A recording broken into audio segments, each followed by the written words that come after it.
Good evening, everyone. You're all very welcome here to the living room space at Housing Unlocked. This space is an active site of discussion and debate throughout our entire public engagement programme, and we're really happy to see it so used and alive. So this evening, you're very welcome to this talk.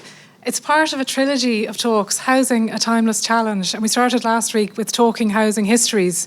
And this week's talk is Talking Housing Now, with speakers Ronan, Lyons, Nasrin, Seraji and Bulelani, Mfaco, who's just arrived in the door. You're very welcome.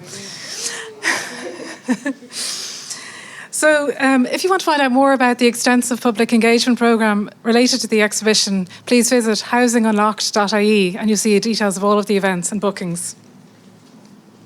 So unfortunately, our chair, Emma Geoghegan, can't join us this evening, but myself and Natalie Vedic will co-chair this evening's event. So our first speaker is Ronan Lyons. Ronan is an associate professor of economics and director of Trinity Research in Social Science here in Trinity College, Dublin. His academic research has been widely published in leading peer-reviewed journals, and he's a frequent contributor to national and international media. Ronan is also a consultant to the IMF, and he's the author of the quarterly daft.ie reports, which you're probably all familiar with. The title of his talk is Housing in Ireland, Trends, Needs and Policy, and he'll discuss the relationship between housing supply and affordability. Over to you, Ronan. You're very welcome. Thanks very much, and thanks for the invitation to speak, and thank you all for coming this evening. I'm going to rely quite a bit on the screen, so hopefully you can all see the screen. What I'm going to do, there'll be a lot of charts, but hopefully each chart will just make one point. That's what and collectively there'll be a story. They're not just random charts that I put it. Well, at least I hope they're not random charts I put together. In terms of the messages, though. For me, I think the kind of four key messages. The first is that supply is the most important determinant of whether housing is affordable or not. We can see that time and again across international studies, and even if you just look at Ireland in the last few years, if there's more housing available, it's more affordable. And I think we shouldn't forget that when we're trying to solve the current challenges. The second point I wanted to make, that's about like whatever your demand is, right, you need the supply. And if you don't like supply and demand, that's fine as words. We can think about housing requirement instead of demand and housing capacity instead of supply. Supply and demand tend to be kind of loaded words, and I'm not really fussed about market or non-market. I'm interested in meeting our housing requirements, right, with the adequate housing capacity. In terms of what those requirements are, we have a tendency in this country to underestimate our need, right? And I'll come back to that. And this is kind of key because there are numbers around how much housing we need over the next 10, 15, 20 years, and those numbers are incredibly conservative. And if you think it from the point of view of a civil servant, it might make sense. Well, if we assume really strong growth and there isn't, then we'll have been accused of being over-optimistic. But if you flip it around and say, well, if you have strong growth and you didn't plan for it, you're constraining the country and the potential of the people in terms of meeting their needs. So rather than seeing growth as some sort of tempting the gods, right? Oh, we could assume the strong growth, but why should we? Let's kind of dumb down our growth projections. Turning it on its head, what if there's really strong need for additional housing and we haven't built it? In the same way, what if there's really strong need for schools or university places and we haven't provided for it? Where are we then? Right, so growth is a challenge, not just an opportunity. And the numbers, I'll go through them, but the numbers are basically 50 to 100% higher than the policy targets, and the policy targets are about 50% higher than where we are now in terms of new homes getting built every year. So we're a good bit away from where we need to be. So how do we get there? Well, I'm not going to claim I have all the answers, but what I will claim is if I were a policymaker, I'd be focused on one thing in particular, which is the viability. Profit or not, you can have non-profit housing, but let's look at how much it costs to build a home and how that compares to people's incomes. And if you're a policymaker involved in housing in Ireland and you can't say to me, okay, you need to be this far up the income distribution to afford a minimum spec home, to me, you're not doing your job well. And that's sort of where I think we are now. But let's look first at what this says is how many homes are available for sale, and I just picked Dublin as an example, on the first day of each quarter going back over the last 15 years. And that's on this bit, and if you go up, it's what happens prices. So you can see there's like a downward sloping pattern. The more homes there are on the market at any particular point in time, the less upward pressure or the more downward pressure there is on prices. And that is, it's a funny one, right? Because if I said this about widgets or Mars bars or even cars, most people would go, yeah, of course, that makes sense. But when you switch it to houses, people are like, oh, I'm not so sure anymore.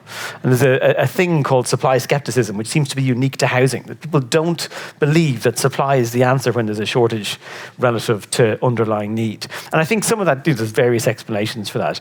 But the overwhelming evidence is that this is true. It's true long run, short run, Ireland, other countries, every single time. This is the rental market, right? The same period, same city, the fewer homes there are available to rent at any particular point in time, the more upward pressure there is on rents. And the red dots are where the two segments are now. And apologies for the guys over here. And the sales market, the red dot is not far off 4,500, which is what you'd expect if prices, or what the number you'd want if you wanted kind of roughly stable prices. On the rental side, we're kind of plumbing new depths in terms of availability, and therefore we're seeing record increases in open market rents. And that tells me, right, this one you can kind of solve reasonably easily by building more, in particular, estates of housing. Right? But this one is a much trickier one to solve, right? Because in part, we seem to have an issue in this country around building rental accommodation. There's been a drive over the last few years, and they're now sort of, the policymakers have tired of that, and they're going to probably get rid of it. But if you get rid of it, what are you going to replace it with? Because not adding to the rental stock doesn't seem like a particularly good option, given we're so far below where we need to be. But just Dublin alone, instead of 400, we want 4,000 rental properties on the market just to keep rents from rising. Right, so we're way below where we need to be in terms of supply. That's the short-run version. This is the long-run version. Right? How many homes have we built per household since World War II? And I know the history one was last week, but I can't stop throwing in a bit of history. Right? And these red lines are where I think we should be. Right? Adding, say, 2.5 homes per household per year. And you can see we're kind of coming off a very low supply rate. It is increasing, but in the last few years, we have built fewer homes than at any point on record back to World War II. And we can see that, and again, I'm going to pick Dublin out, because I think the cities, Ireland is urbanising, the same as it's urbanising its jobs, certainly, but it hasn't been urbanising its housing. And as a result, we've ended up with really long commutes. But if you run the numbers, right, this is an ugly looking thing, but let me walk you through it. Right, so we start here in 1970. In 1970, Dublin was building more homes than the rest of the country per need, and housing in Dublin was no more expensive. Right, if you're under a certain age, this will blow your mind. There was a time in Ireland not that long ago when Dublin housing was no more expensive than anywhere else in the country, and the reason was Dublin was adding enough homes. Right, you go all the way through to the mid-1980s, that's still roughly true. Right, you can see what's happened. Dublin is adding fewer and fewer homes relative to what's being added elsewhere. But there's a premium emerging for living in Dublin, but it's kind of 15-20%. Right, and then Ireland Inc. finds a business model. It's in the single European market. All of a sudden, there's growth. Right, and then by the mid-2000s, Dublin has still provided less housing. It's providing less and less housing relative to the rest of the country, and housing is getting more and more expensive. And that continues into the crash, and by 2015, right, Dublin is adding half as many homes as it needs to compared to the rest of the country, and housing is twice as expensive. And that is a 50-year process or 40-year process in terms of underbuilding, decade on decade. And Dublin here is like a placeholder for all the cities in Ireland. Since then it's got a little bit better, right? Dublin has provided more housing, but it takes time to work through that. If you've built 4 decades of a backlog, you're not going to solve it in 4 years. So it's going to take a persistent amount, and not just Dublin, in Cork and Galway and in Waterford and in Athlone and in other towns around the country. We're going to need to build a lot more housing than we have been over the last 5 decades. And as a quid pro quo, at least in proportionate terms, we need to be building less one-off rural housing than we have been over the last 5 decades. So supply really matters, but what's the need? Or capacity really matters, what's the requirement? So over the last 5 years, this is kind of the now into the future bit, Ireland has been on what the officials call a high migration, low fertility scenario. Right, so the number, if you take the number of women between 15 and 45 or 50, how many children do they have per year? Right, that's falling. That's the low fertility, but high migration. How many people are coming to this country versus leaving? Right, our housing targets are based on a low migration scenario. Low migration, low fertility. And what that means is if you run through the numbers, right, these are the different population projections over time. These are the high migration ones, right? And they say, okay, different starting points, but where are we going to be by 2051 or whatever? And then these are the official housing targets here. These are the population estimates on which the official housing targets are built. And then you put in the low migration scenarios here. And then what's actually happening is we seem to be tracking this one here, this red line. Now, at the moment, that doesn't make a huge difference. But the longer we go on with a high migration, low fertility scenario, the more likely we are to end up at a population of something like between 6.5 and 7 million people by mid-century. And again, think of it as not like me trying to be optimistic about the country, but this is a problem or a challenge that we have to address. If we have 6.5 or 7 million people, what kind of infrastructure will we need? What kind of housing, schools, and public transport, universities, all that kind of stuff. And housing is a good one here, right? As we're just getting into this, if we assume that migration collapses, and it doesn't, what kind of problems are we building for ourselves? And if you look at this is trying to get at that point, what is net migration? So what's the cumulative net migration between 2019 and 2029? The official targets say we'll have maybe about 200,000 people moving to the country over the course of the decade. We are on course to beat that within 4 years. And even if it slows down, we'll probably have twice as much migration. And this is not to say migration is bad, far from it. We are completely dependent, like all high-income countries, we are completely dependent on net migration to the country to provide the basic services we need. But what it means is that we need both initially, when people move to this country or move back to this country, they need somewhere to live. And the more people move to this country, there will be a fraction that stay, and there is a delayed response in the natural increase. Even though it doesn't increase the fertility rate, it increases the number of women aged between 15 and 49. And the bigger that pool is, even for a given fertility rate, you have a boost in a couple of decades down the line in terms of housing need. And this is just to show, like, the housing targets are based on net migration collapsing between 2019 and 2024. What's happening with a COVID pause is the opposite. This is the number of PPS numbers that are issued every month, excluding Irish people and excluding, this year, Ukrainians, right? Because that's a slightly different category. And you can see that actually over the course of the last decade, the number moving into the country has been going up, not down. Right? And that doesn't include Irish people who left and then came back, and that is now a positive number as well. There are more Irish people moving to Ireland every year than leaving, and they won't need a PPS, but they are adding to housing need. And as you can see, the under 20 population increases with your net migration. So if your net migration is down here, as the policy targets assume, you have a much smaller population under 20 than if you've got higher migration, and we're on the higher migration path. I'm not saying we absolutely definitely will stay on the high migration path, but I think it would be silly for policymakers to not even consider that we stay on the high migration path, given it's the one we're on at the moment. Right? We need a range, not a single number. We need a range of possibilities, and that has to be in there as one of the possibilities. So on the third point, it's easy to get it's easy to get distracted by population growth and say, okay, so it's really about population growth. But if you think of all high-income countries, say, pick a random high-income country in your head, go to 1950, more than likely, average household size of 4. Where are they now? Average household size of 2, or heading towards 2.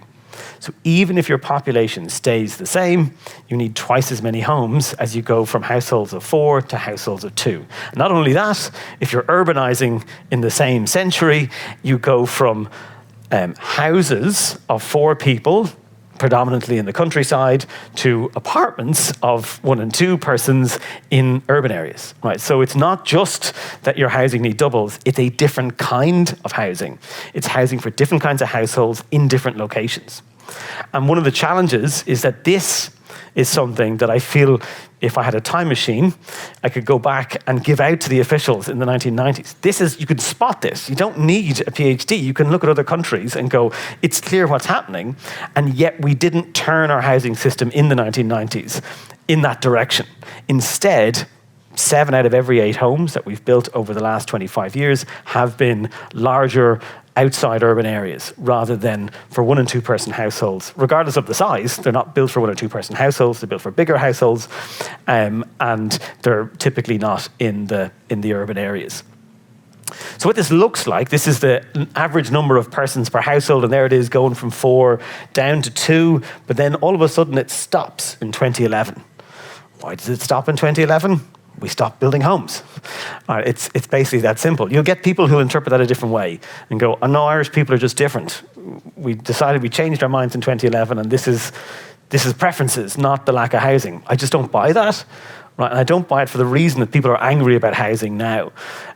This is just saying, I'll skip this one, this is just saying, right, for the same population, the smaller your household size, you need hundreds of thousands more homes. We are building 20,000 homes a year, right? So this is a big, big deal when thinking about housing need over the long term.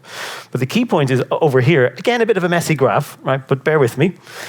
When do you leave the parental household? If you are in one of the Nordic countries, you leave the parental household 19, 20, maybe 21 on average. And that hasn't changed that much over the last 10 years. In Ireland, 10 years ago, you left the parental home on average around 25. Now you leave around 29. Right? I see a direct link between this thing flattening out and Ireland adding more and more years until you earn the right to leave the parental home. And I think the disenfranchisement, is that the right word, of younger adults out of the housing system is at the heart of our challenges here in terms of, I could make a reasonable case that the owner-occupied sector is doing okay, or at least heading in the right direction in terms of people buying their home to live in of a certain age. I could make a more optimistic and maybe future-looking case that the investment is there around social housing. Right? The government has doubled the amount of money it's going to put into social housing. So again, it's heading in the right direction. But for the critical age where you are, you should not be expected to take on a mortgage, age 21 or 22. There is going to be a need for rental housing. We have been lacking that housing and adding that housing and targeting those groups and including them in the housing system. And understandably, people under the age of 35 are pretty angry about this. Right, and I don't blame them at all. Right, it's together with Portugal, Ireland and Portugal have seen the biggest deterioration in housing for younger adult cohorts. And the problem is the official housing targets assume that household size won't change over the next 2.5 decades. They assume that whatever fraction of 25-year-olds heads up a household now will stay the same into the future. Whereas in fact, we should be allowing the household size to come back down. And even, my estimate is that if you look at underneath the hood, if you go into the census details, that actually true household size in Ireland is about 2.4. Right, so we're already a couple of 100,000 homes short. And as we go over the next couple of decades, we'll want to be going somewhere around here. 2 or 2.2 persons per household on average. And again, that sounds like a little difference. Okay, 2.2 or 2.4, does it really matter? But it's 6 million divided by 2.5 or 2 is actually a big difference. Right? There's hundreds of thousands of extra homes that you need. So I really wish policymakers cared more about this number, even though it's a bit arcane. Maybe this is the way. When do you get to leave the parental home? Maybe that's the measure that they can internalize as a key performance indicator when they're thinking about the housing system. So you put all these numbers together, right? You've one more, which I haven't talked about, which is obsolescence. Don't laugh, or do, but the official housing targets assume that the dwellings that are built already in Ireland will last 500 years on average. That's the right response, especially from the architects. Right, that is not going to happen. So what is it? Is it 100 years, 200 years, 300 years? Right, so the further you go over here, right, the shorter the housing lives. So I put in 125 as low, 200 as medium, and 300 as high. Right, only because if I put in like 50 years, the policymakers wouldn't listen to me because they're up at 500. And then how many persons per household, and then what do you think the population is going to be? I meant to put in a little red box there. Where I think the most reasonable range is around here, 42 to 62,000 homes per year between 2016 and 2023 and 2050. Right, so we've got a lot of work to do.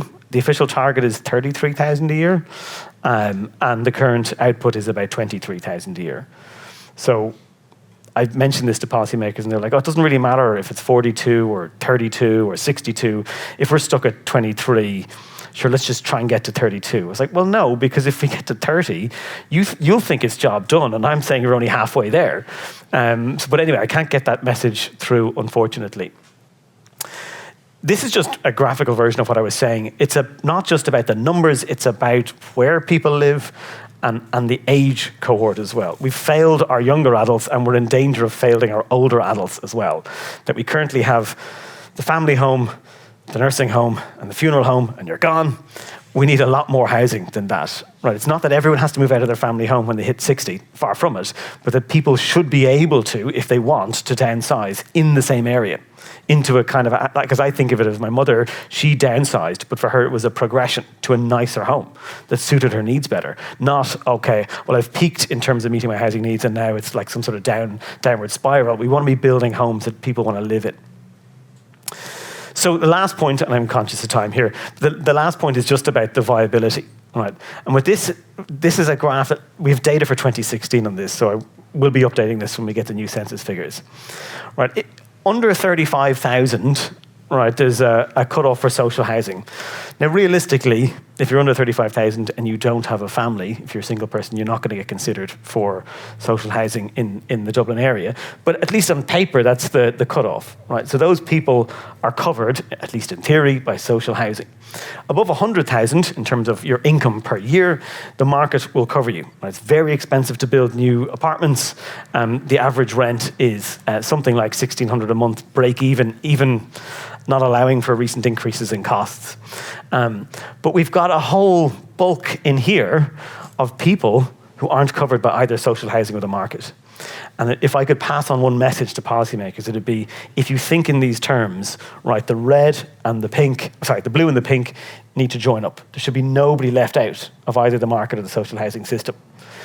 That's how you do housing for all, as far as I'm concerned. We have this massive group in here. Only the top 16% can afford the break even, and that's where policymakers need to focus. So thanks for the additional minute. I'll pause there, and I'm looking forward to the discussion later on.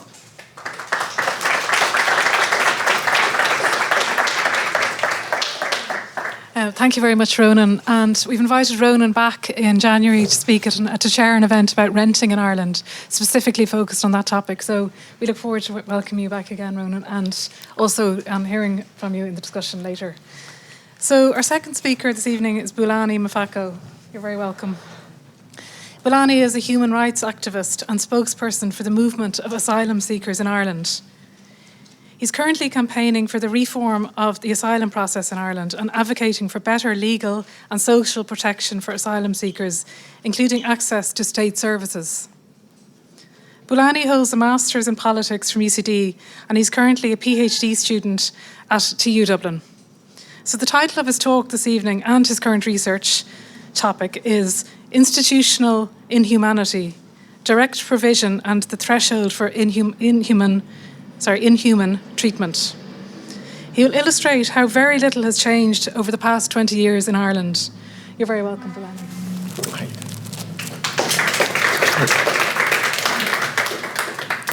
Do I navigate on this?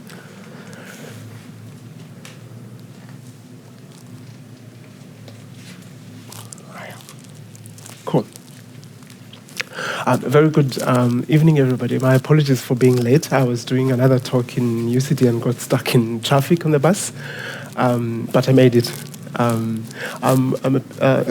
Thank you for the introduction. I'm doing a study on TU Dublin on whether or not the conditions in the direct provision system meet the threshold for inhumane and degrading treatment within Article 3 of the ECHR, the European Convention on Human Rights. There have been quite a lot of cases in the European Court of Human Rights that were taken by asylum seekers in other parts of the world, and very few coming from Ireland, because Ireland doesn't provide legal aid for asylum seekers, and so actually don't make it to court.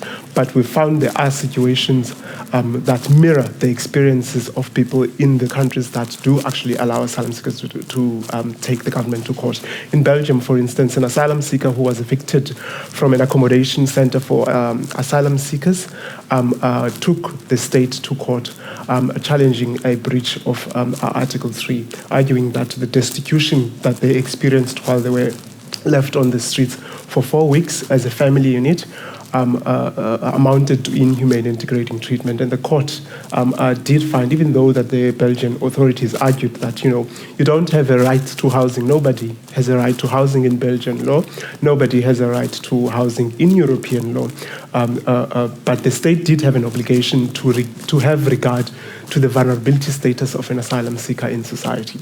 And that's how they managed to rule on that, but they were reluctant. Belgian authorities were arguing, and Irish authorities have similarly argued that you don't have a constitutional right to housing in Ireland, and therefore we are doing you a favor by providing you with accommodation. You should take it and leave it. When an asylum-seeking family challenged the Irish government in court, CA versus the Minister for Justice, arguing that direct provision breached their fundamental human rights, they lost under Article 3, the legal challenge there, because the state was there arguing, actually, you don't have a right to housing. If you find the conditions in direct provision so intolerable, you're welcome to leave. Go back to your country if you wish. They actually had no shame in putting that in writing. You can Google the court case. It's mentioned in the judgment, CA versus the Minister for Justice and Equality. And so it's in that context that I'll be talking to you about the experiences of asylum seekers and refugees in Ireland when it comes to accommodation. Some of you might know about direct provision, some of you might not know about direct provision. Some of you might live next to a direct provision center that you don't know it's a direct provision center. A lot of hotels now are housing asylum seekers because it's Ireland. If you are homeless, if you are an asylum seeker, if you are a refugee, if you can't put you in a house or in an apartment because we haven't built enough of them, we'll just book you in hotels and call it emergency accommodation. And they've been calling it emergency accommodation for how many years? 7 years ago, I arrived in Dublin, and they still had emergency accommodation, and they still have emergency accommodation. They had no real emergency. There was no emergency. Now we have a real emergency with Putin bombing the Ukraine, and there are people coming. More than 60,000 are already in Ireland. They need somewhere to live. I need somewhere to stay. And you can't shut the borders and say, they're not coming anymore. We are full. We don't have enough housing for you. International law prevents you from doing that. There's something we call the principle of non-refoulement, or non-refoulement for French people, if I'm pronouncing it properly. But the principle is that you don't return a refugee to a country where their life might be in danger. So you can't turn a person away at the port of entry. You have to subject them to due process. You have to listen to their case, assess their case properly, and then make a decision on their case. Allow them to appeal if the decision is negative.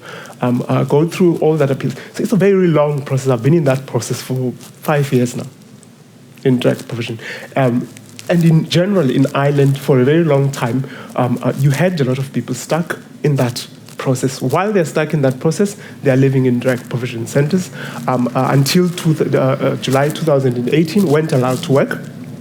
You're getting €19.10 per week that you had to eke out living. So if you have children, start thinking about back to school.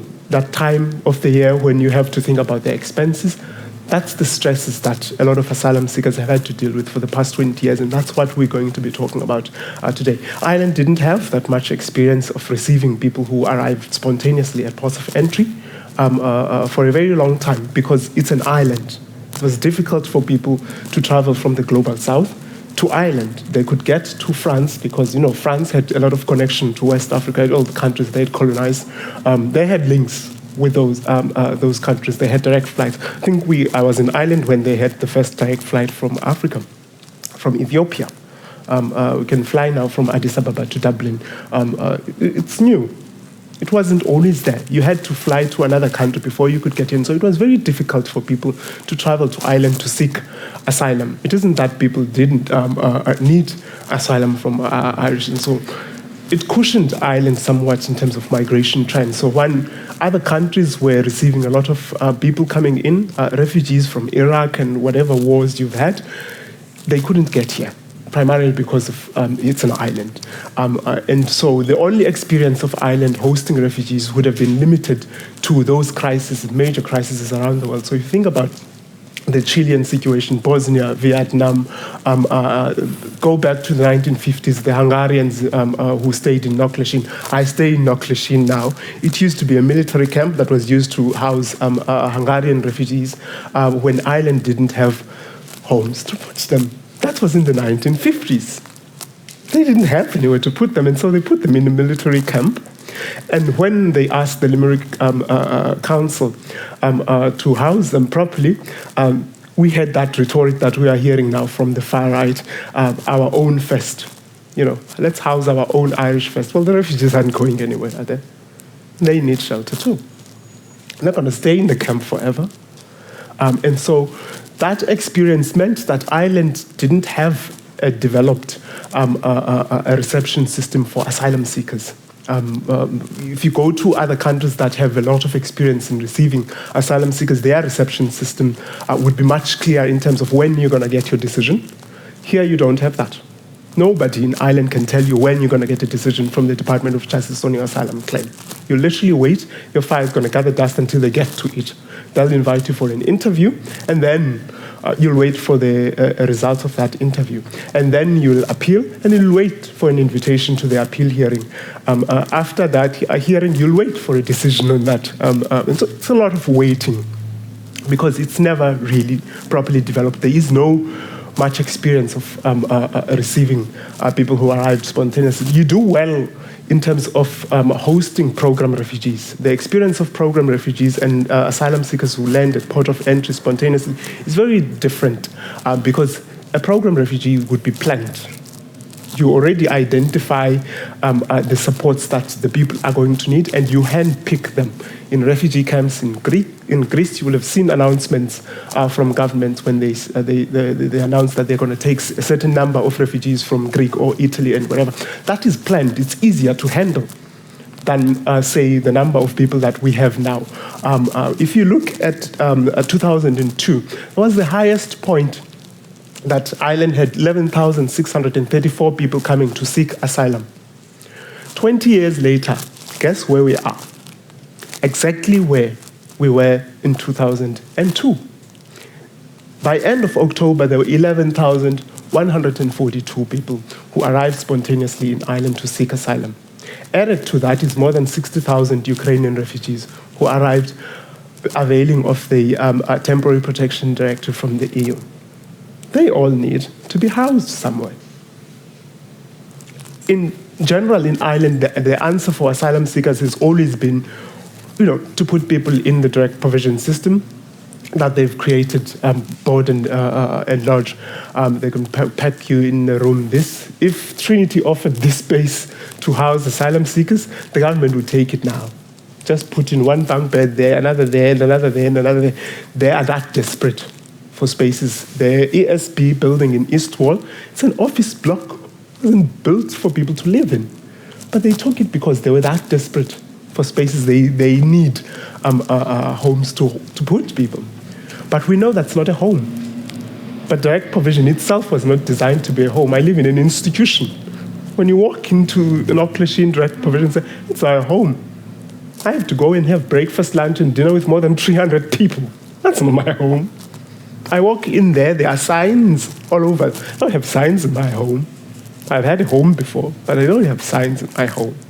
Rules and regulations that govern your everyday movements in that system.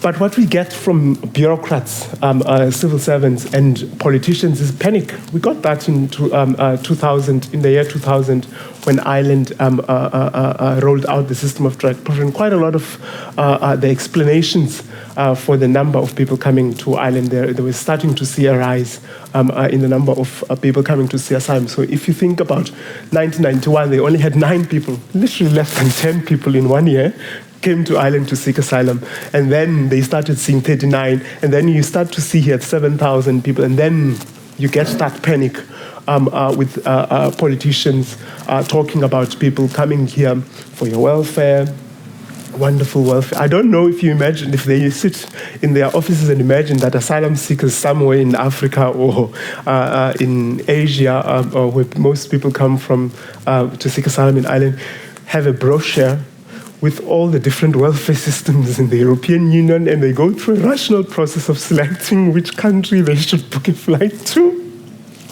I don't think so. Who told you have the wonderful welfare system? You don't. So you get quite a lot of that speculative account. And we are seeing the same rhetoric now. When they punished, I don't know if I'm pronouncing it right, the Deputy Prime Minister was commenting in the Dial. He was asked the question, why is Ireland treating Ukrainians differently to the way it treats other asylum seekers? And he says, well, they are coming here legally. By implication, he's telling the Irish public that asylum seekers aren't coming here legally. Illegal immigrants. We had that rhetoric in the year 2000 when they rolled out direct provision. But it can never be illegal to go to a country, to a port of entry and seek asylum. It's perfectly legal. Irish law, EU law, allows you to do that. But that's not the message that he's sending out. And we've had that when they were rolling out direct provision 20 years ago. For us, that necessitates some sort of a response from the bureaucrats, because once they're telling you that we are illegal, it tells you that you should have less sympathy for me. Because, if you perceive me to be illegal, how do you treat people who break laws? Not very nice, not very hospitable. You don't have much more sympathy for them, because they deserve it.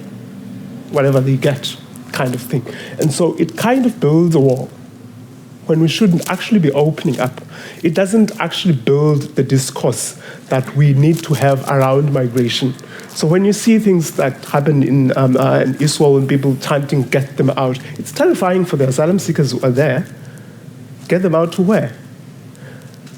A lot of them aren't in that building because they chose to be there. The state put them in that building.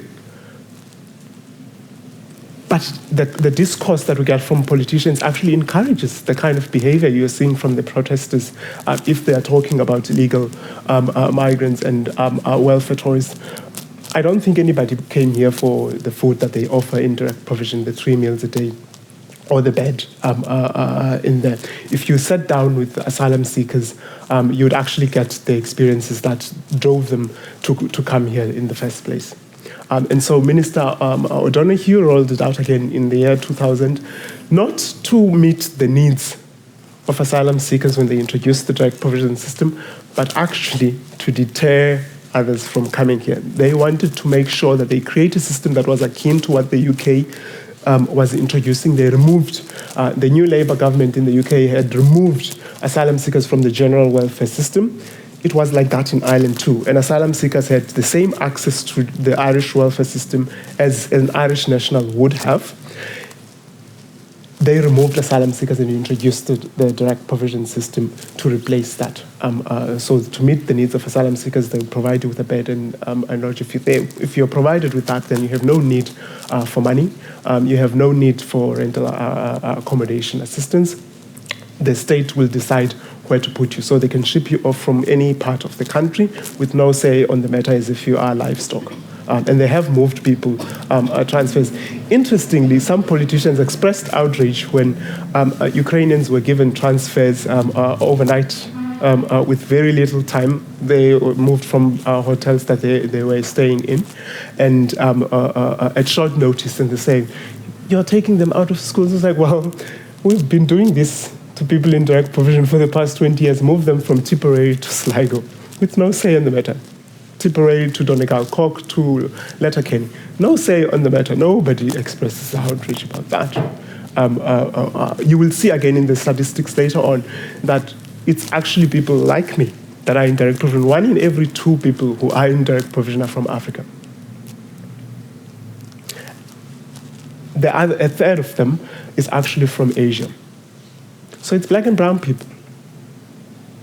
Then the policy is different.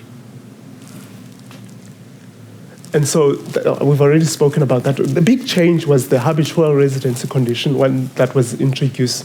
It not only affected asylum seekers and other migrants, it affected Irish people. So if you were Irish and living abroad and were coming back, you would have, in order to have access to the Irish welfare state or talk about housing, access to education funding, higher education funding, you would need to have lived in Ireland for at least 3 years before you can have access to that.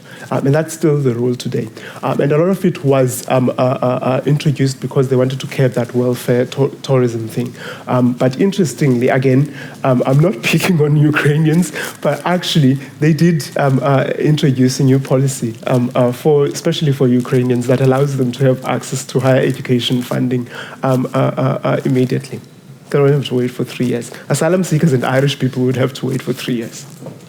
I don't have to wait for 3 years. In 2020, the Catherine Day Advisory Group, a group that was established by the government, made a recommendation that asylum seekers should be treated no differently to the way Irish citizens are treated in terms of accessing public services, such as access to third-level education. It was shown by government reports, the value for money report from the Department of Public Expenditure, but also the Catherine Day Advisory Group, that it is cheaper to keep asylum seekers the same level of support that you provide to your own people than to keep them in direct provision. It's much more expensive to keep people in direct provision. The hotels are making a killing. They're making millions out of it. And they don't have to worry about occupancy rates because there are always asylum seekers coming in. Think about a hotel. In winter, they don't get fully booked. But if a hotel is suddenly booked with asylum seekers at €100 per night for each asylum seeker, that's €3,000 per month for one asylum seeker. It would be cheaper to pay rent for that asylum seeker. You still get change, like. So the policies don't make sense. They might use them as a deterrent, but if you look at the numbers of people coming into the country, they're not really deterring anybody, are they? And again, this is for my law school. Legal scholarship on direct provision tends to focus on the removal of welfare, the stripping of rights for asylum seekers. I'm trying to wrap up. The stripping of rights for asylum seekers, we don't see that much legal challenges. So even when there are rights that are undermined in the direct provision system, we don't see people challenging those. It's difficult to do so because they aren't provided with legal aid. And so how do you get to a court when you don't have money to pay for a solicitor in order to go and challenge that right? Sociologists, again, would frame it along racial line. It's racial segregation. If you take a person purely because they come from outside, they aren't like you, they don't look like you, don't speak like you, they're different, and you place them in one particular location, you tell them that they live there, and only they live there. And we use the same bus. Nobody else uses that bus in Knocklashin because there's no public transport that goes into Knocklashin. It's a camp in the middle of nowhere. And so we have to use that segregated bus. We go to the post office to queue for the 80 euro weekly allowance now. We produce the PPS card. We all have to go and do that. Nobody else does that. It was only during the pandemic that they actually allowed asylum seekers to have access to that weekly allowance through banks. Even then, banks started recently to allow asylum seekers to open very basic things like a bank account. They made big fanfare about it. It's like, yay, we've ended our racism now. We're going to allow you to have bank accounts. Yay, we're going to allow you to drive a car. Like, we should be applauding you for allowing people to do very basic everyday things. And so we did have some changes in policy over time. In the past 20 years, NHV versus the Minister for Justice allowed asylum seekers to actually work. The Supreme Court ruled that it was unconstitutional for the government to ban asylum seekers outright from working if they didn't give them certainty of time for how long they're going to wait for a decision. They could have chosen to simply give that certainty of time, say maybe 6 months, we'll give you a decision, then they wouldn't have had to allow people to work. But we are lucky that they actually allowed people to work, some people to work. Not all asylum seekers are allowed to work. You have to wait 6 months to get the work permit, and if you have a first decision within that 6 months, negative or positive, you won't be allowed to work. If you have a first instance decision, most decisions that come from the IPO are negative in the first instance, so people have to actually appeal in order to get any form of legal status to stay in the country. I'm wrapping up now. So we resist because, well, the white paper changes tells us now. We saw a news article, the Catherine Day Advisory Group chairperson said, it doesn't look like we're going to end direct provision. They had set a 2024 deadline that they're going to end direct provision in the white paper. Doesn't look like it's going to happen now because you end direct provision, you have to put the people somewhere. The call was that you integrate them into Irish society, have them living independently in the community. And there isn't housing available to put them there, to integrate people in the community. You see there are 4,000 people in direct provision already have their legal status. They have either refugee status, subsidiary protection, or humanitarian leave to remain. They have the same entitlement to housing support, so they are approved for social housing. They are on the housing waiting list.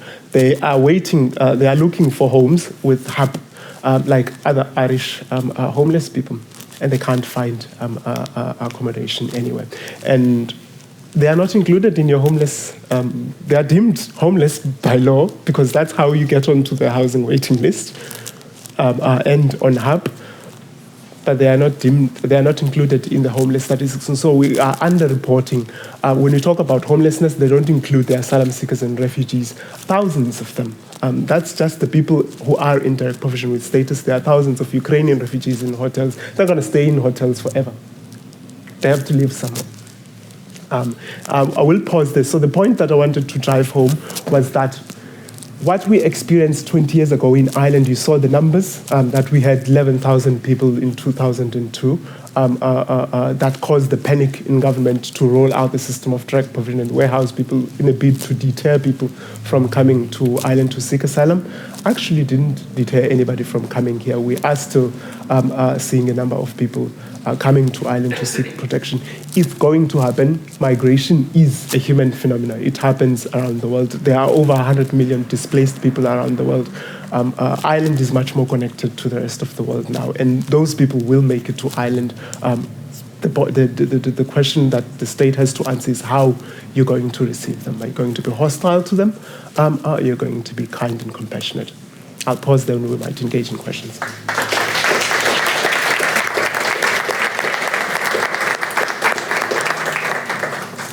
Thank you very much, Bulelani, for sharing both your personal experiences and your research with us so openly this evening.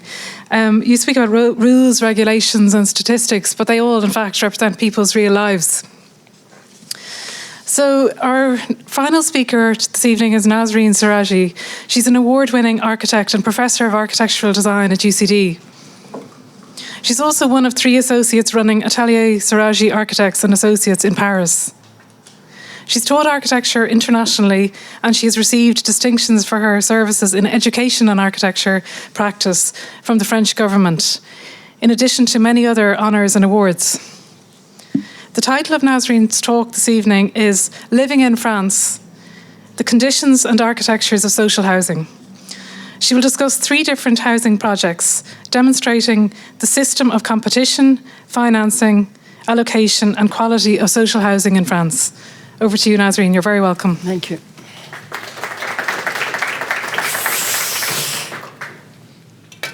Thank you very much, and thank you for inviting me and waiting for me to be here in Ireland. At least every month I'm here for a week. These 2 talks show us how architecture can be both effective but also ineffective.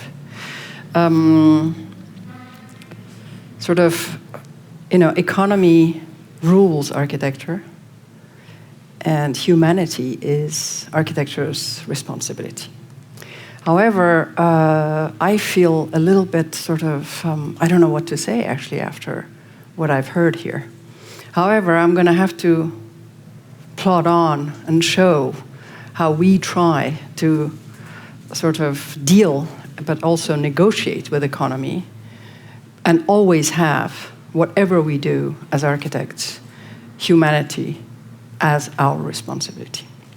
I'll probably talk about some figures and facts later on when we have the discussion, because I don't want to overshadow my talk by showing how France is ahead in social housing, because it seems like that with the figures, but in fact, there is a lot of shortage of housing in France as well, especially when we look at when we compare the populations. Now, I'm going to talk about 3 housing schemes, one in Paris, where there is huge density, but also population of intramuros, or within the walls of Paris. There are no walls, but there's a periphery. 2.6 million. Another housing scheme is going to be in Clermont-Ferrand, which is only 140,000 population of the city. And the other one is in a town, which is called a city by its legal status, but it's only 7,000. So what architecture can do, or what we have tried to do with these projects, is going to, we can talk about it later on. Let me just show them to you. So,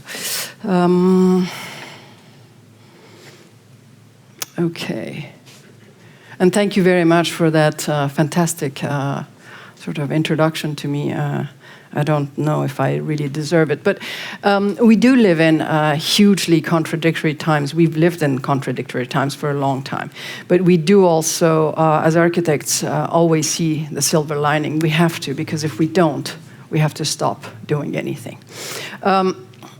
This man here, to architects, he's well known. He was called Le Corbusier, Swiss architect that became French before he actually went, before and after he became the architect that we knew of the 20th century. He did say something very interesting. He said, "I will change the way people live." Now that led into the International Congress for the modern architecture to solely concentrate on housing as its absolute responsibility right after the war. Right after the war, not only in France, but of course in the whole of Europe. A group of young architects came in and said that, in fact, what Le Corbusier is preaching to us is, and this again to architects it's very basic, it's very basic knowledge, but they came and said that the way that Le Corbusier is talking about housing and living, it's extremely abstract, and what we need to do is to change that scale and bring housing and living to be the home. The scale of it has to be at the scale of the neighborhood, the scale of it has to be at the scale of the settlement, but it also has to be something that goes beyond the meaning of living, but actually becomes the way that one lives in a way. Now, again, all of you architects know that in 1972, it took about 2 years, in fact, for the whole of the area of Pruitt-Igoe in the US to be demolished. But in 1972, exactly at that time, July 15th, 3:32 p.m., modern architecture was under siege, and it was demolished. The thousands of houses and apartments were demolished because of the fact that everybody was saying that it was given to not migrants or immigrants, or illegal or legal, but it was given to a bunch of people that didn't know how to live, didn't know how to use housing, were bringing drugs into the place, etc., etc. If anybody is interested in looking at the history of Pruitt-Igoe, I would suggest that you watch a YouTube movie which is called Pruitt-Igoe and Its Myths, which basically shows that it was the planning and the way that the maintenance of the housing was developed that made those people that were so enthusiastic to arrive in this housing to actually want to leave it. So there are very interesting sort of myths that happen in terms of how architecture becomes the sort of the problem, or the form of architecture becomes the problem of living and specifically housing in this case. Now, we know that this is very recent, what happened with Robin Hood Gardens in London, not that far away from us, Pruitt-Igoe being in Washington, not Washington, but Missouri, in fact, in St. Louis, Missouri.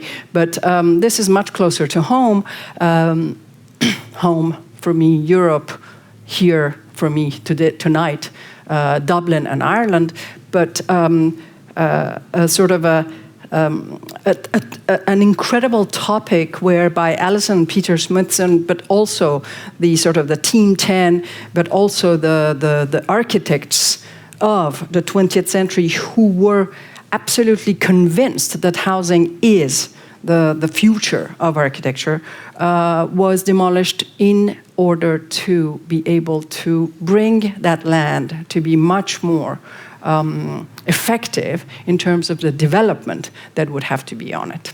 Now, I ask myself, therefore, is individual housing really the solution? Now, where, when, for who, how much, how often is a very complex question. Maybe we can talk about it. Now, I believe that as an architect, that housing is not a product and living is not its byproduct. So housing cannot be looked at simply as investment. How do we look at that? And how it's the three projects that I was telling you. In France, so you have Paris. Sorry about this sort of jumping up of the PDF, but that's what's happened when I've printed this for the screen. We started by an exhibition some time ago. In 2007, I was asked to do an exhibition on housing, which I called, sort of paraphrasing a little bit, changed it, but paraphrasing Le Corbusier, by housing substance of our cities. Now, this exhibition was basically concentrating on collective housing and not in any way sort of individual homes. In Paris, the problem that we have had forever has been its density. The client for this project was quite important because it's the sort of the what's it called, the RATP, or the bus and metro network of Paris relies on the work of RATP. But it was also to do with the fact that if we look at these two maps, you can see that the metro map and the bus map of Paris are equally dense, but that also shows the density of the underground and the overground sort of substance of Paris in itself.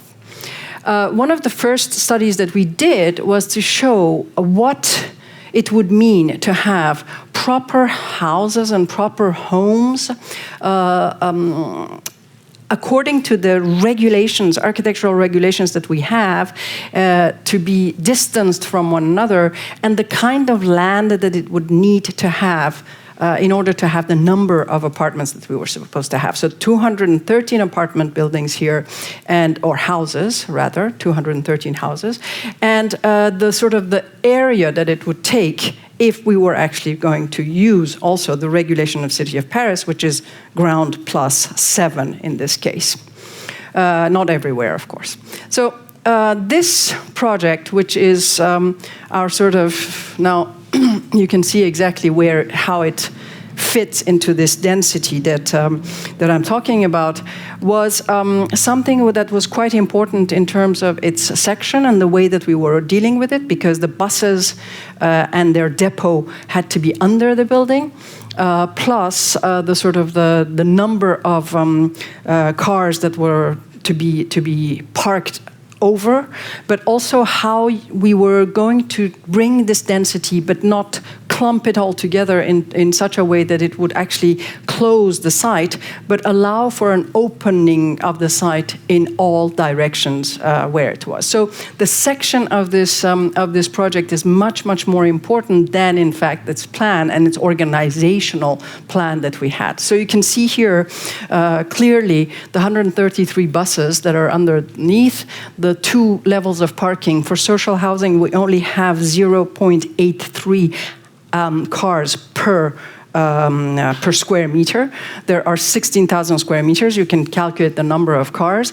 And the other thing that was quite important for us was to use the buses in order to bring in the site of the nursery for the children higher up, because the site being on the ground would have been buried underneath. So that all of a sudden the section of the building becomes quite important, and how you work with that in order to bring the children up onto the ground as opposed to leaving them down there. Now, again, for architects, this is a humoristic thing, but it's not that I do believe that housing is the pantheon of architecture as well, but I think that this shows you the sort of for those of you who have been in the pantheon, or otherwise it's 43 meters across, this is the courtyard that we have that carries the sort of the 200 housing. So you can see that the sort of the front street line of the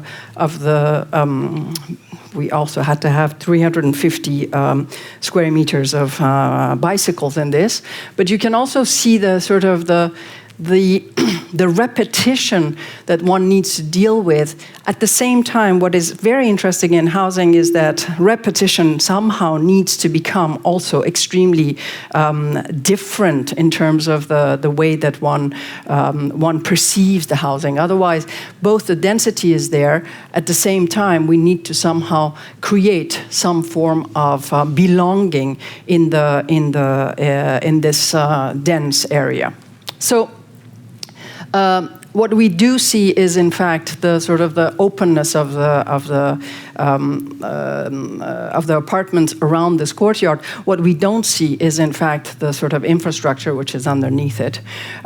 When it comes to the crèche or the nursery for the children, it's something that has to work both with the housing, but also for those children that are coming from the outside and not really are part of the housing scheme itself. So the sort of the combination of the sort of the accessibility of the crèche was quite important in this case. There is therefore in these units there are 20 units that are actually private units, and I do believe you'll see it in this one, but also in another project, that the private housing has nothing to do. It's no different from the social housing for us. It has never been, and what it does is that the only time that the private housing and the social housing for us, at least as architects, changes is when it becomes in the internal choice of those that are going to actually be taking the sort of doing parquet flooring and gold faucets if they want to, as opposed to what we have for the social housing. But otherwise, architecturally, in terms of the sort of the form of the building, in terms of the spaces of the building, in terms of the way that they are articulated, nothing changes. So whether it is the private housing or I will show you the social housing, there is no difference except for the surfaces, in fact. So in these apartment buildings, we have the possibility of having a duplex with private terrace, with a balcony, 3 bedrooms, north-south orientation, and 700 euros a square meter. Now, I don't know where we can find that in Dublin, but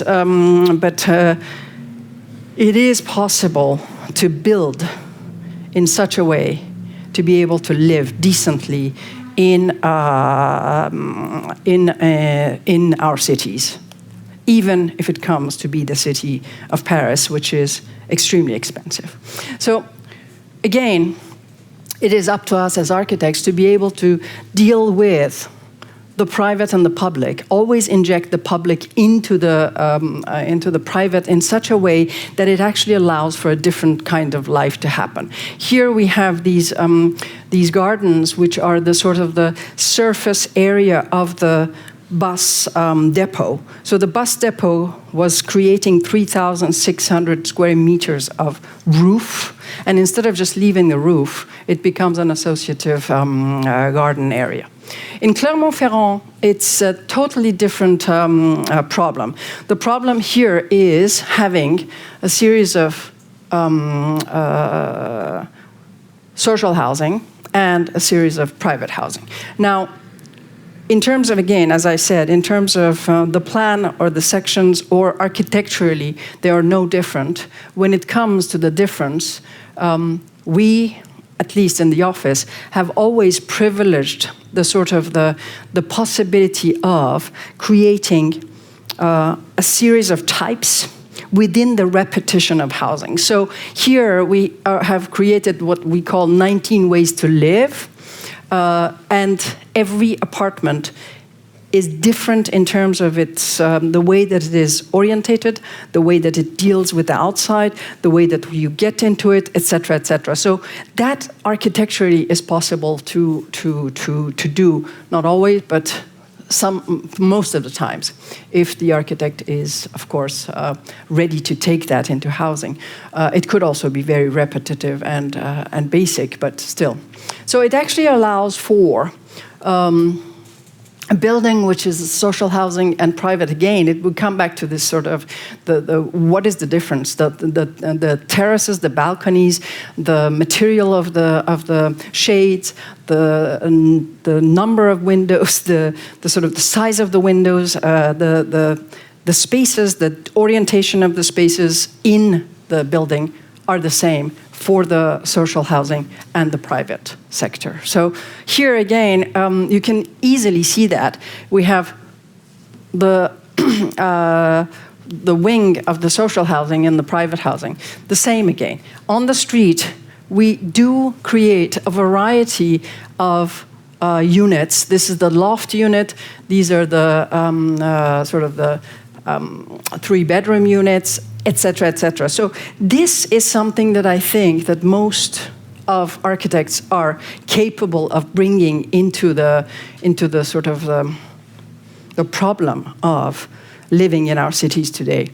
Now, this is because I think that we have to stop so that you have some time to actually bring up some questions. This is the small town of 7,000 inhabitants. We were in charge of the planning of the 72 hectares of the housing, 1,200 housing units that were supposed to be built over a period of 5 years. The first thing that I brought up to the attention of the mayor was to say, but you only have left 4 years of your mandate. How are you going to do this 1,200 units?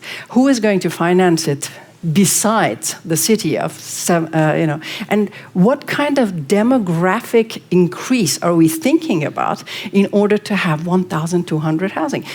Quite frankly, only one of these areas has already been done. The rest of it's still in waiting. Therefore, and I'm talking about exactly 18 years ago. So things in architecture are extremely, they're not fast at all. They're extremely slow. They're very slow. And what was very interesting is that we actually came up with a series of plans to increase the number of collective housing that there was. But then at the end of the day, what was extremely important for the mayor was also to come up with a series of singular houses and not collective housing.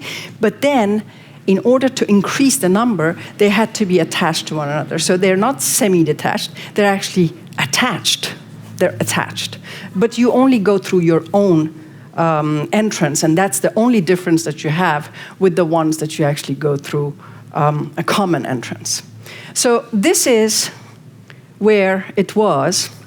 The whole site that I showed you is this whole site here, and which goes beyond the screen, actually. And this is the only part that is done. So what we did as the urbanists of the project is that we said these could be purchased in terms of land and a series of regulations.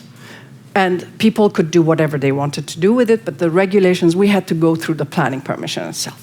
These were attached housing that was done by some architects. We went through a competition. I was the running the competition for the mayor, and these again were a series of architects, another series of architects, and the mayor asked me to do 35 of the housing schemes, the collective ones, social ones, in order to prove that it was possible to actually work with the regulations that we had put into place.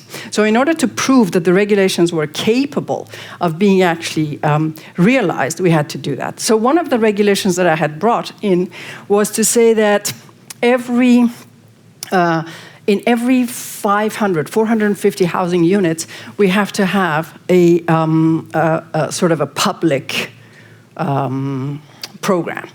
That public program here is only 250 square meters, but it's a public program, a dance center for the children in the area. Because one of the problems that we have in an urban site like that is that it all becomes housing, and therefore it becomes a problem, like the Pruitaigo, which is there is no common amenities for anybody, and therefore it becomes just what the French used to call the cité dortoir, or the cities for just sleeping in, and therefore, and we went ahead with that, and the mayor was extremely open, and we actually started with this project.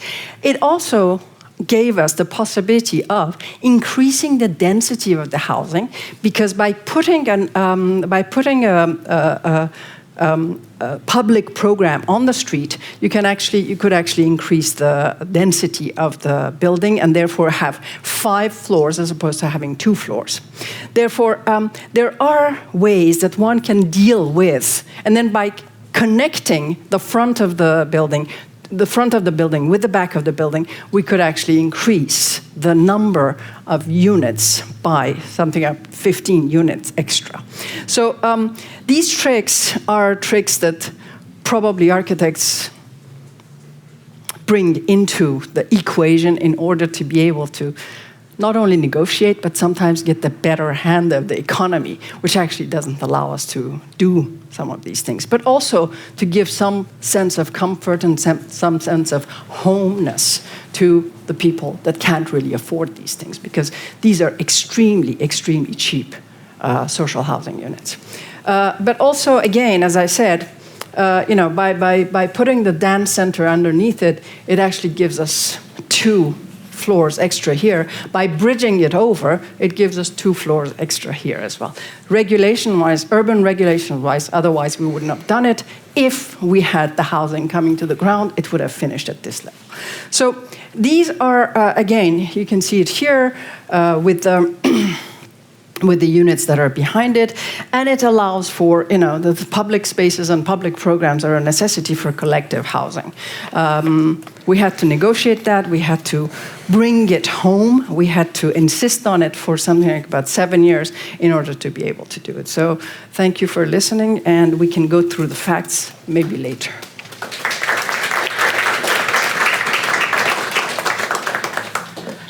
Thank you, everybody. I'm going to step in for Bulelani, and for my name's Nasrin, and I'm the director of the Irish Architecture Foundation.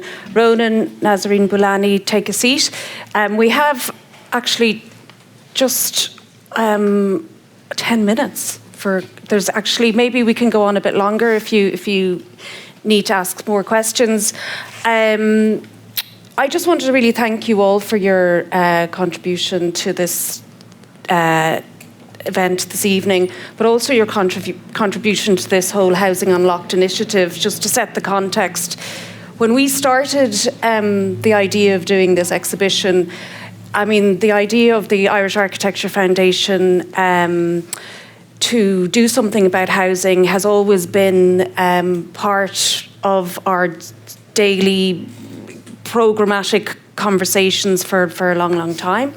And how to do it, and given the fact that it's such a significant and important debate to get involved in. And we have touched upon it over many years through, say, Open House Dublin, the Festival for Architecture. We've done debates on housing, and they've always turned into a kind of an argument and an emotive sort of discussion or debate that never really solved anything or came to any conclusions or any such thing.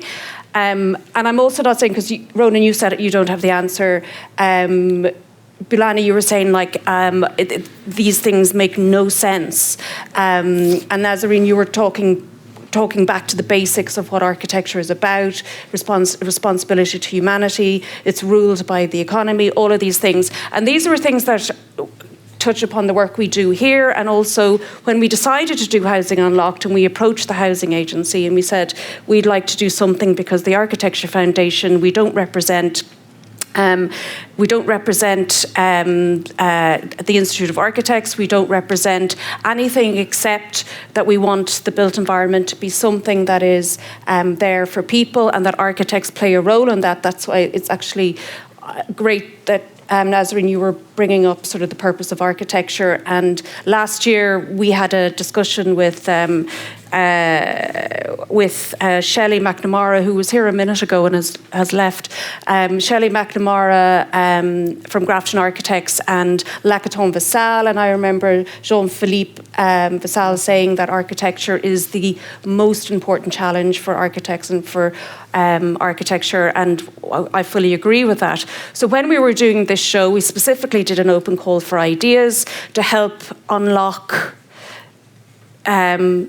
whatever is stopping the log jam for why we can't do what you all have been saying here tonight. And what the common denominator is between your very, very different presentations and viewpoints is the common denominator is a passion, and number two is a frustration right across here. And I knew that this was going to be the hardest discussion that we were going to have. The exhibition is literally only half of what we're trying to do here in our occupation of the former Science Gallery.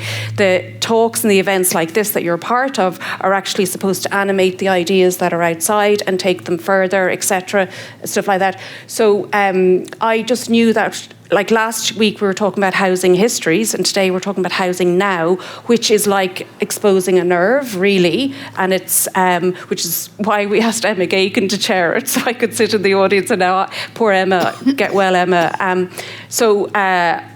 I knew it would be an emotive evening, and again, and I hope it has stirred up some questions from the panelists. And here I am. I don't even have. I did have a question, but I'm trying to sort of, explain to you why the Irish Architecture Foundation is doing Housing Unlocked, why we are doing these events, and why you are here, and also that I knew that this would be the one of the most challenging of our discussions. History is history. But important, and we can learn from it. And actually, Nasrin, you did 100 years of history of housing, and I'm sure you can actually, there is a common denominator of how we continually fall into this cycle. And then next week we're talking about the future, but this evening and now, it just seems like we're still not in, we're obviously not in a good place when it comes to housing. And the other common denominator is housing for all. You were saying about joining the red and the blue coming together, but even Bulelani, you're not even described in the all. Do you know what I mean? So it's even worse than that. Sorry, it sounds very depressing. So, but it is, and there's a lot to do. And I'm just wondering, does anybody in the audience, in our 10 minutes we've left, have any questions for any of these wonderful presenters and contributors? I'm just wondering if it's probably for Ronan and Nasrin maybe together some way. I couldn't but be taken by a comment that was made by, I'm not the head of was it the Irish Green Building Council or something last week? And do you remember, maybe Ronan, because you're in the country perhaps, do you remember what the person said? They said that, sustainable housing isn't affordable and affordable housing isn't sustainable. So is it really that bad? That's a good one. Yeah. Is it that bad? What's your take on that? Yeah, it comes back to this. What I was saying at the very end was, if I were in the policy space of housing, I would feel it my duty to be laser focused on how many resources does it take to provide someone with a good quality home, and in some ways, the high cost of building, say, rental accommodation is because in Ireland we demand A-rated from our new builds, and they don't in other countries. Some countries do, but some countries don't. That's not a false economy, right? That's a long-term, that's a good economy. But if there's no countervailing measure, right?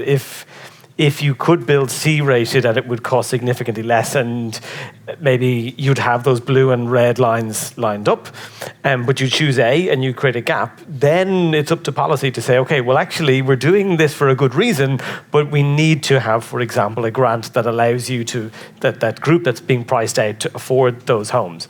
And I suppose I'm slightly more optimistic in the sense that if policy can think in those terms, that there's a benefit to doing the right thing, but there may be a cost, and taking into account the cost, then you can do a countervailing measure. But at the moment, we're stuck with, okay, we'll bring in this good regulation, and then actually we haven't tracked it through and see what the impact is. So we're stuck in the bad place, but it actually won't take that much to turn it into an opportunity. It will ask of the taxpayer, but it's the right call, right? We should be building energy efficient stock, to take that one particular example.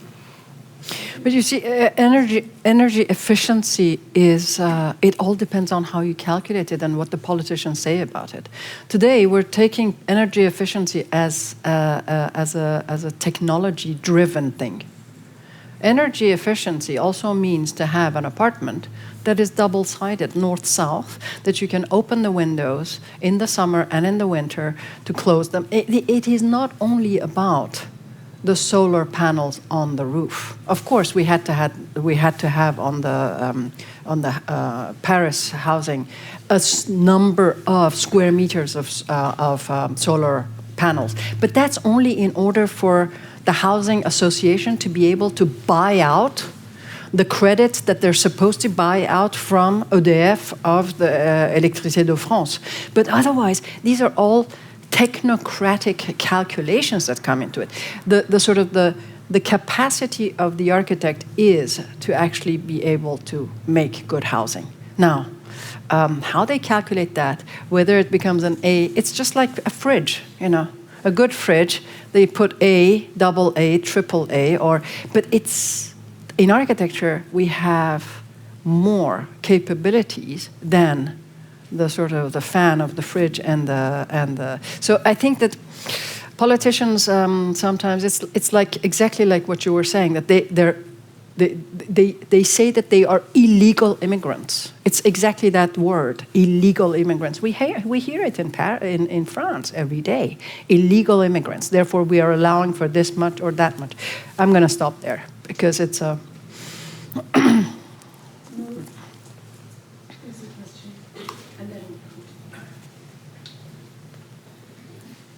Thank you, Natalie, and thank you, the Architecture Foundation, all the work you're doing in this. I'm glad you started with the idea of motion, because I think the problem we have is we keep emoting the problem and saying it's this problem. We have 11,000 people homeless, but if you were to look at it in terms of cold hard statistics, it's only like 2% of the Dublin population, and surely 2 in 100 we should be able to find space somewhere to fit people. So back to Ronan's point, 2016, you're working off those statistics. There were 400,000 residential units that were vacant in that survey. That surely should be capable of being mopping up the gap. We have a major problem in terms of how we are accessing the data. There's a lot of vacant property, investment property. People are quite happy to invest in property and leave it vacant. It happens in London, it happens here. Happy to let the increase in values climb without worrying about it ever going south in the bank or somewhere else. So there's a lot of underreporting of key data lines, whether it's empty buildings and that. And there's a great temptation, like this initiative, to chase solutions and say, there's a solution, there's a solution. But we don't really have a grip on the problem. So back to Ronan's point about building more houses, and if we're serious about what it says in Building for All and the previous housing policy, the only way that those numbers can be achieved is a full industrialization, literally an emergency building program of all housing facilities, notwithstanding Nasrin's point about the need for quality and space and everything else. And we've known since the early Congress International Architecture Moderne that perimeter housing, row housing, was a solution that was abandoned and ignored by Corbusier and everyone else for high density towers in the middle of fields. So we all know the solution, we all know how to do it. We just need to connect the dots with the data and that. And perhaps, Ronan, you might speak towards serious gaps in how we're reporting some of the statistics. So I agree wholeheartedly on the poverty of the data infrastructure around housing. Now, what I will say is, as of 2010, it was incredibly poor, the lack of information we had that would be standard in other places. We have come some distance. We now know transactions. We have a register of rental properties. There's some issues with that, but it's on the way.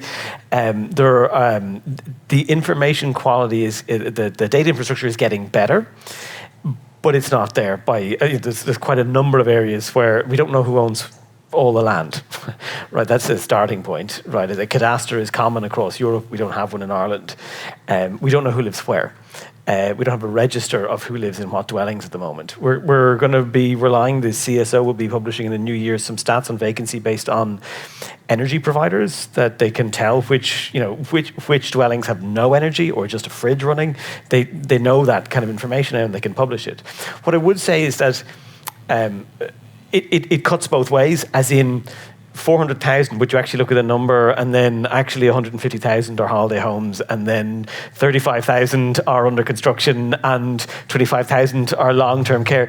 The actual number of I think, quick win vacant is probably 40 to 50,000. Not that we shouldn't target that, but that is about 1 year of need in a 30-year need cycle.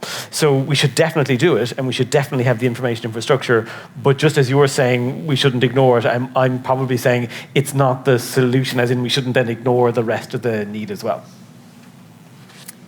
There's a question there. So I was just wondering that it seems that so much of the issue is to do with policy, and just like people's ideas are there already. Like we can see all the architects have all of their ideas, but I'm just wondering, is there a way in which you guys may think that we could lobby together, come together as a bigger group to actually lobby the change? Because it's the government that need to change.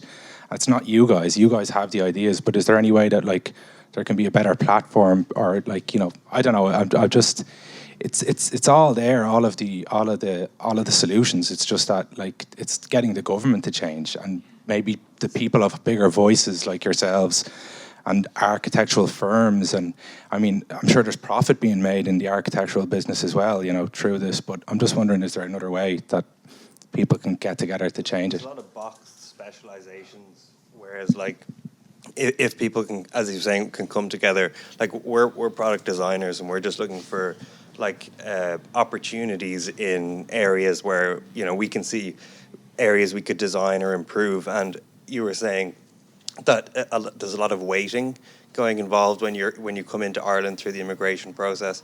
And is that done through paper, or is it letters, or how you, when you say you're waiting, are you waiting through what kind of communication are you actually receiving? They're trying to bring it online now, but it's a problem because not everybody who comes to Ireland will have good knowledge of the English language, and they need to translate them into various different languages, and they don't have standards for interpretation and translation of foreign languages in Ireland, and therefore any Tom, Dick and Harry can use Google Translate and say that they're a translator basically in Ireland, and that's the problem that we have. They are trying to bring them online, but we still face the same problems in terms of bureaucracy. Even if it's online, if you submit an application online, you will still have to wait for a civil servant to go through the file, to invite the person to an interview. Once they've made the interview, they have to issue a decision. That recommendation has to be sent to the person and their lawyers. If it's negative, they have to submit an appeal. And again, they have to go and consult with their lawyers. And the only thing the state is trying to do now is to reduce the number of days that a person has in order to submit the appeal.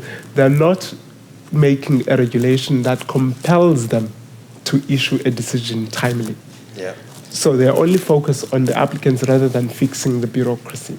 And like from what you said, there's so many intricacies there that it seems like the best way forward, and for architecture and for economy, is co-creation workshops where people can, of lots of different specializations, can come together. I think that's why like this platform is so good. But like, I suppose the question that Conor was asking is like, how do you take it to the next step where you can approach government, and do you see a way forward for that? Could I make one suggestion? I don't want to hog the conversation, but so I'm on the Housing Commission, although I'm not speaking here on behalf of the Housing Commission. And the Housing Commission was set up to try and advise the government on beyond the electoral cycle, so medium to long term. And there will be there was a consultation period for the constitutional right to housing. That's closed now, and there'll be a recommendation going to government. But there's also a consultation period on wider health of the housing system that will be opening, I would imagine, in January or maybe February. So that might be somewhere where that kind of it's an opportunity, and it's an opportunity specifically to talk about stuff beyond just 1 or 2 years. Right, the government is now quite understandably focused on what can it do ahead of the next election, right? Because that's whether it's going to. That's exactly the question. Yeah. That's exactly the answer to your question. Architects, this foundation, the lobbies. I don't think that the lobbies can do it. One has to put the accent on the opposition. The opposition always, I was going to tell you that the social housing, it is, in France, it is a policy of public interest. It is a policy that is called public interest. If housing is not part of that public interest, it cannot happen. Intérêt public. So one needs to bring the politician into it. I don't think lobbies can do it, quite frankly, because lobbies today, they are looking for other, even activists.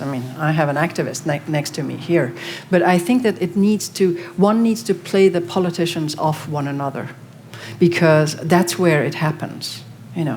It's we need to bring in politicians into here and say, why is it not happening? What are you saying? Are there any politicians in here? Maybe there are. No. They all have so much investment in property. That's one of the issues as well. They don't want to sell. They don't want to. Well, what I would say, and tax I've unoccupied dealt properties. with politicians on all sides, and I'll talk to anyone if they're interested in improving the health of the housing system. That's not. Everyone comes with their own position, and there will be people who own property and there will be people who don't own property. But I haven't met a politician that didn't want to actually improve things. It's is it Hanlon's razor? Never accept the excuse of malevolence, what can adequately be described by incompetence, right? It's generally that they don't know how to do it quickly enough. So they reach for buttons and they press, will this work? We better be seen to be doing something. This is something, let's do that. Rather than take a step back, and how does this housing system work? What are the different bits that go here? Like the central bank, the Department of Justice, which regulates estate agents, the Department of Housing, Department of Finance, Revenue Commissioners, they're all involved in housing. And nobody takes a step back. Going to your point, what is the process involved in all these different things? So without personalising it, my aunt is in a nursing home and we tried to get her place to rent it out to refugees from Afghanistan, and it was an absolute nightmare in terms of getting all the different bits to talk to each other. They had never heard of this before. They didn't know, they were like, well, we're not going to give you this information. We're like, I need the information, otherwise the city council will cancel their HAP application. And the city council is like, well, you should have got that information from them. All of these different bits not used to talking to each other, and I'm stuck in the middle trying to connect the dots when it should be just a simple transfer of a file. Right? Some of it is intentional incompetence. I think a lot of it is just unintentional incompetence. Right? This is not something they're prepared for. The RTB doesn't see itself as having a role for asylum seekers or refugees. Dublin City Council does, but it has nothing to do with rental registrations. Right? It's not my job, it's someone else's job. You sort it out. Whereas a more collective responsibility and understanding of all the different elements of the process for all these different kinds of housing need. I think you're right in terms of, and as I say, use the Housing Commission consultation as an opportunity to bring those points. And apologies for speaking at length. You're launching a new consultation in January, February. Yeah, I'm not sure it's been confirmed. It will happen. I'm just not confirmed the timing yet. Can you do it here, and can these people come to it? I can't speak for the commission, but can you? But thank you for putting me on the spot. As the politician said, I'm glad you asked me that question. But I can certainly see what it's an invitation or a suggestion. I can certainly bring it to the commission. We're meeting next week and say what are our plans around not just making it available online, but making it meaningfully available. For people to contribute. You can even write things up on that window as well. Everything in this room is a whiteboard. And there's lots of people walking by. We do. It's not fair. We do have to go. Bulelani, did you want to say anything? You looked like you wanted to say something, and I was just going to say Ronan that to get politicians to do something, you need to show them there is something in it for them. We're very good at doing that in South Africa. So you throw a dog a bone, it will bite. And that's what you need to do with the politicians. So when we approach a South African politician about anything, any program, we just need to tell them that somebody's going to have an opportunity to make money. It's housing, it's developing land. Somebody's going to have to make money. And they are all interested in that. Everybody. They might tell you they are not, but they are all interested in that. So there is an opportunity here for somebody to make a living, somebody to get rich. It's not what we want to enrich people, but to get them to move from A to B, sometimes you have to tell them that thing. That's what we do anyway. Okay, that's sound advice. I want to thank everybody for coming and for all your contributions over here. Fantastic, and thank you all. And just look out for the invitation to the Housing Commission event that we're going to have, because we have an extension. We're supposed to be leaving here on the 21st of January, but the Provost has given us an extension till the 17th of February. So we're just going to keep going with this conversation. Thank you. Thank you.